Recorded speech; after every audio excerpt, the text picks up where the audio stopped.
అతను చంపొచ్చు మారుతీరావు,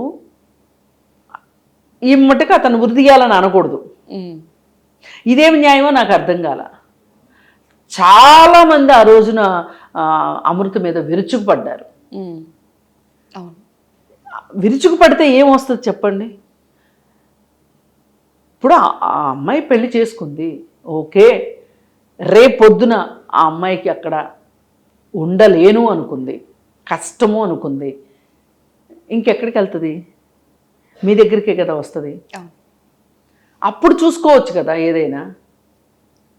ఆ అమ్మాయిని మంచిగా చూసుకోవడం. మీరు చిరంజీవి కంటే గొప్పోళ్ళు ఏం కాదుగా. చిరంజీవి ఎంత ఆదుకున్నాడు కూతురు వెనక్కి వస్తే. అసలు ఆదుకోరు అని తెలిస్తే అమ్మాయి వాళ్ళు అక్కడికక్కడే ఆత్మహత్యలు చేసుకునే అమ్మాయిలు